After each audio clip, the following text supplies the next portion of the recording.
Friends, we gather on a day like today to weep together and sometimes to laugh, to sit in silence and to lift our voices in song, to remember the ones that we have loved and to tell their stories. And so I invite to this place Mark Madura, beloved son-in-law of Dick and Sally, who has stories to share. Come.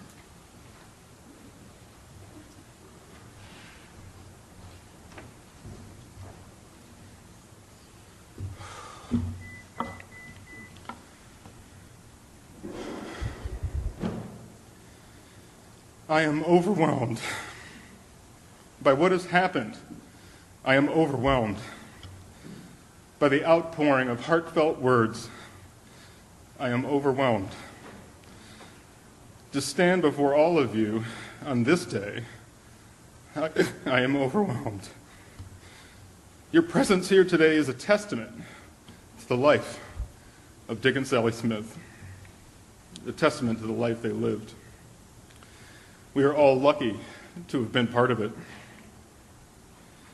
I'd like to take this time to share a little bit of my life with Dick and Sally and with Matthew and Laura. I know they would be deeply touched by how many of you have come together to mourn their deaths, to honor their lives, and to pay tribute to their spirits. I know many of you have traveled a long way to be here, and I know that Sally would be thrilled that you made it. Sometimes we are fortunate to have people in our lives that are willing to give us the encouragement we need to take on a new challenge.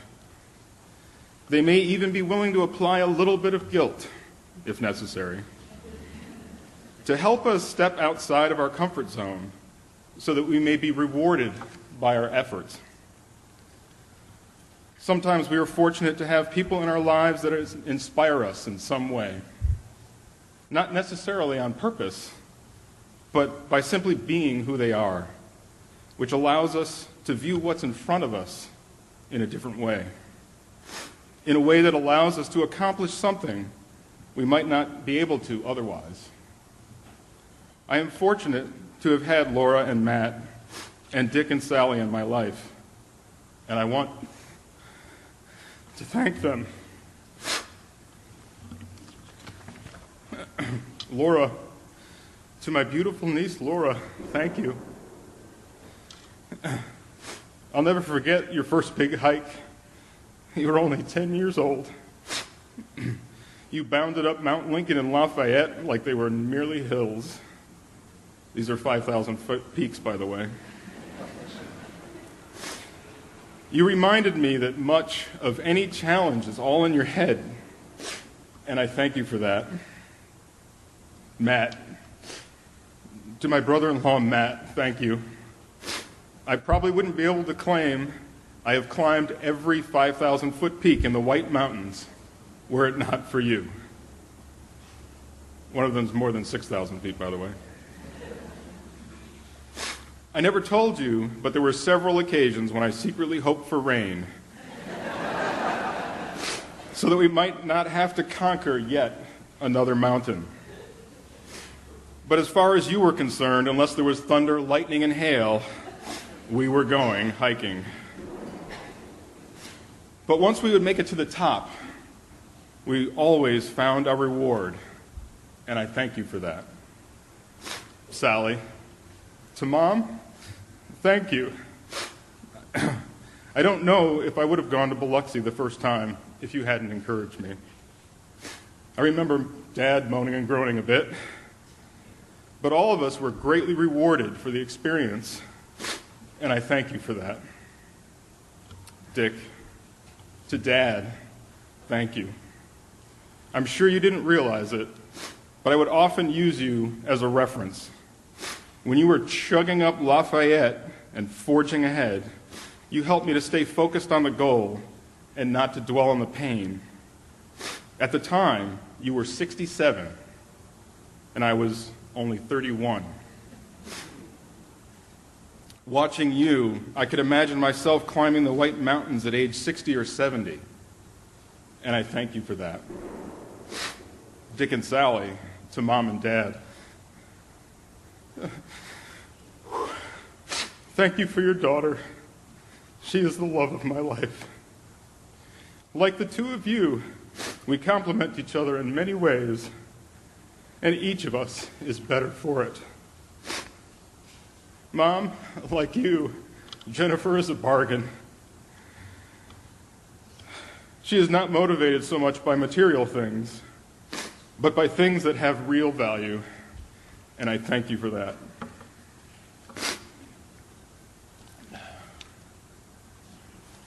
Dick and Sally were inseparable in life and in death. I would describe Sally as tart and tangy, while Dick was sweet and savory. She would much rather have vinaigrette. He would much rather have blue cheese. I remember the first time I saw her calendar. It was unbelievable. I counted at least 12 different color codes, every day filled in with appointments, engagements, and various tasks, months and months in advance. I would razz her about it sometimes, and she would always say, I wouldn't have it any other way. Jennifer and I met on the crew team in April of 1984. Sally told me once she was watching Jen and I at a race as I was coming up behind her, about to give her a big hug. And from a distance, she expected Jen to give me the elbow, but she didn't. I guess it was then that she realized this was going to be a serious, long-term relationship. I always planned on building her a soapbox. She was always the champion or the protester, almost to a fault. In fact, she was opposed to the Oxford Court development in 1985. Little did she realize that her own daughter would live there someday.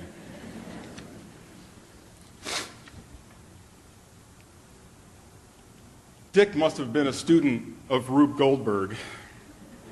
I always got a kick out of his use of duct tape, baling wire, spit, scraps of wood, and lots of rope. Every year, he would lash the sailboat to the roof of the car differently. He'd use more rope. Matt and Jen and I would usually take care of tying the boat to the roof of the car before leaving the campground. Of course, Dad would start worrying about getting this task done 1 or 2 days prior. At any rate, we always giggled because Dad would hand us a bag full of string and twine and rope and bungee cords and hooks and straps and Velcro. And then we'd proceed to tie the boat down with just 2 straps. Yeah, Matt especially got a kick out of that. Dad was gracious and honest. He was a true gentleman. He always insisted on splitting the tab when we went out to dinner.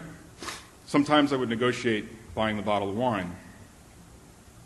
His tip was always generous. Whenever we would split the bill, I'd wait for him to write down his tip first. And then I'd joke I was going to tip a little bit more. If he ever owed you any money for anything, no matter how little the amount, he insisted on paying his debt to the penny. Literally. I guess that was the banker in him. He played by the rules. His moral compass was straight as an arrow. I remember each year camping, all 15 of them. He was so harried to break down before the 11 o'clock deadline. One year he actually paid for an extra day because he didn't think we would make it.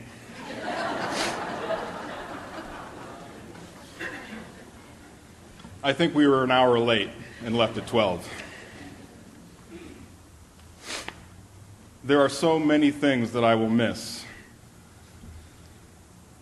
I will miss Laura coming to visit us at camp in Groton from school. I mean, really, how many teenagers would actually want to spend time with their aunt and uncle or their grandparents?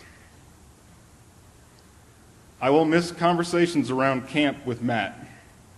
I mean, he had a PhD in chemistry and was always willing to discuss imponderables, such as how does a microwave work? I'll spare you the explanation. With Matt, though, the conversation was always lively and always memorable. I will miss our movie references that we would make while hiking. Specifically, on the way down, we would always say, "We ain't got no money coming down the mountain." And then I might say, "Bingo." And we might also say, "Morons. I've got morons on my team." Much to the chagrin of our fellow hikers. I will miss being together for beer and pizza after a long hike. There's just something right about beer and pizza after a hike. I will miss Sally's funny sayings. She had a lot of them. I wish I had written them down. I will miss her blueberry and peach pies. They were some of the best you've ever had. I will miss Dick's funny sayings, including snickerfoo, which we really don't know what it is, but I think it comes in a can. And he would often say things like, "Just a snick." I will miss Dad's "Hi-ho." I will miss being their computer guru.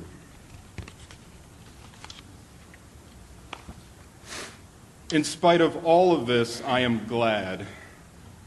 Jennifer and I had dinner with Dick and Sally the day before they left for California. I had made some of my best ribs on Memorial Day, and I was happy to be able to share it with them. I'm glad they had lunch with Marty, Sally's sister, the day they arrived in California. I'm glad they had dinner with her cousin Carolyn the next day. I'm glad that they were all together, even in death. They did not die alone. Most of all, I'm glad the people that were taken from us that day lived every moment of their lives to the fullest and gave themselves freely to others. Mom, Dad, Matt, and Laura, we will miss you.